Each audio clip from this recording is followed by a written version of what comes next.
No? Exit!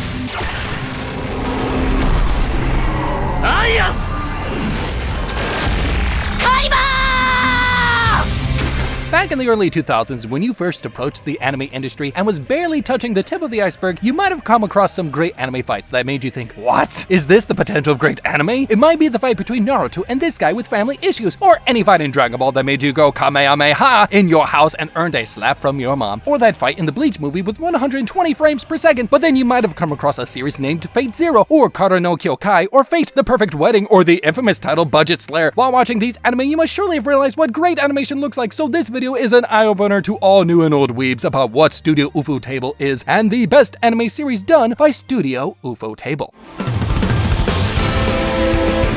Now let me ask you a question. Which one of you can tell me how the name Ufotable came to be? This is for sure the most interesting part of today's video. In case you are a little too familiar with the Japanese naming sense, that makes sure we aren't disappointed at all. The answer's right there, out in the open. Just waiting for you to slow down a bit when you're saying the name that you just can't shut up about whenever it's brought up in conversation. Ufotable. Yes, you heard it right. That's where the name comes from, because the studio president wanted a table like that in order for the upcoming staff meetings to be a much better and more productive experience for everyone at their newly found home. Fast forward, he not only succeeded in getting that out of this world, but also the table ended up becoming this mascot of the studio. A signature of the name, in other words. Well, that kind of sucks, since having Saber or that Michael Jackson from Demon Slayer would have made a way better mascot in my opinion, but they make the rules, not me, so what's the point of thinking of all these ideas?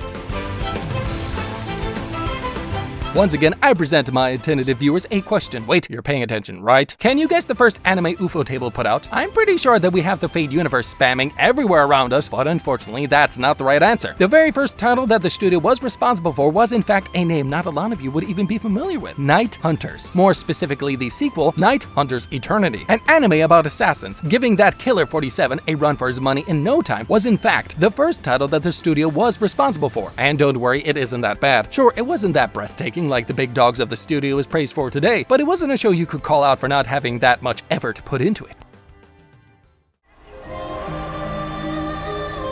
Ufotable's the king of animation, there's no doubt regarding that, but the studio didn't start it that way. The first title that the studio is responsible for is nothing like the ones people remember it today from. I guess that made the studio work a lot harder in the future and invent this unique animation style that they are known for today. I mean, what other studio makes use of this claymation style that's been perfectly fused into the art that's a signature of Japanese animation in this day and age? Recall the Fate series for a second and you'll see how every character is able to do motions no other anime has featured ever. Plus, the way the studio blends these two characters with all the realistic surroundings in addition to perfectly 2D characters battling it out in a free-for-all against these 3D-ish characters makes each and every one of their shows stand out all the more compared to the other titles out there. Breathe. Okay. The animation is sure to get any media fan hooked onto the show in a heartbeat, whether that person's an anime nerd or not. I mean, that's how the studio stole our hearts in the first place! It's so good, I love it! What? What is that name? Really? You don't really know what that title is? Garden of Sinners? Does that ring a bell? Yes? No? Maybe? Really? None of you know about or not so cute Shiki Ryogi? Okay, Garden of Sinners is like Fate, but features a universe that makes sure your brain circuits are all short-circuited by the time you're done with a movie of the series. This was the title that made Ufotable's unique style come into the limelight back then, and it made a series of movies that fans all got hyped and excited for, considering how different it was for the time since it wasn't even the 2010s yet. Damn, they move fast. We all love how Ufotable does fights, right? Picture perfect, making us feel like we're there witnessing the whole fight in broad daylight, adrenaline punching us from every direction, making sure our heart rate skyrockets in an instant, and it's beautiful, I love it! Garden of Sinners is just filled with adrenaline-packed, lightning-fast combat that would make you turn a blind eye to all these mysteries that get introduced every other minute or so when it comes to the series. With a violent and super badass Chashka Rin doppelganger being the protagonist, how come you haven't caught up with this masterpiece of a series that for some other reason or other, people don't watch at all? Don't be like all those people. Also, Shiki is best girl. Just saying. I'm pretty sure all that thinking made you super dizzy. I mean, you could have tuned into the video to have a good time and not make yourself remember that test you took a second ago. All you could remember was that opening song from the anime you binged yesterday, right? Happens, man, it happens to everybody. So let's see how Ufotable started their animation journey to become one of the greatest studios of all time.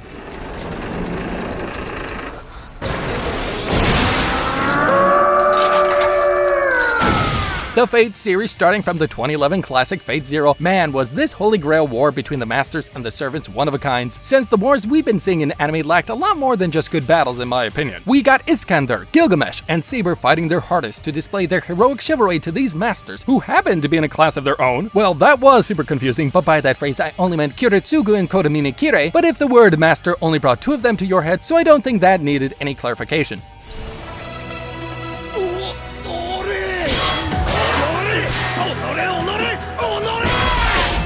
Then came Unlimited Blade Works. It made sure the sequel retelling outdid its predecessor perfectly. The secret reveal at the end served as the perfect cherry on top for both of these classics that have stood the test of time pretty well, still managing to make any modern title bite the dust in no time when the two are put side to side with what the new age has to offer. I mean, sure, the retelling of the Fate universe in the form of all these seasons and movies is abusing that milking concept to the fullest, but we can all agree that we just can't get enough of witnessing this universe from all these different angles that make us appreciate and love the series all the more.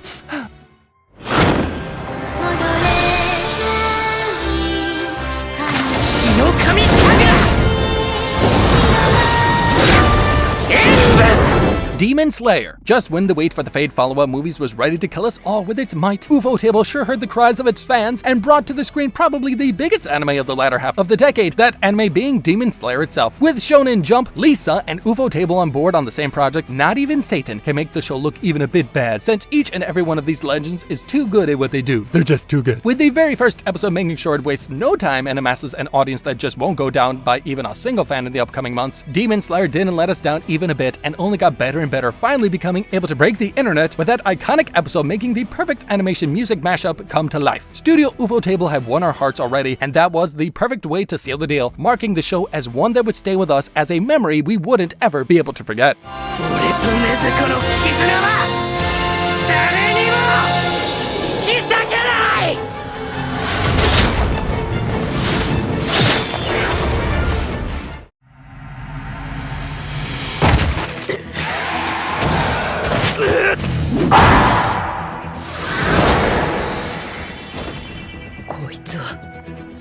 My bad. How can I forget about God Eater? Oh my gosh. That adaptation made the game come to life, and the rumors of it lacking a bit here and there being all the truer, it didn't even damp the experiences it brought to the screen, or the enjoyment it packed for the entirety of its runtime. It's just weird how every show is as perfect as it gets whenever Ufotable is in the mix. These guys are just gods at what they do, and it's only a matter of time before they hit us with another breathtaking anime, since they have sure been working on stuff no one has ever caught wind of, as they sneaky like that, and I love it.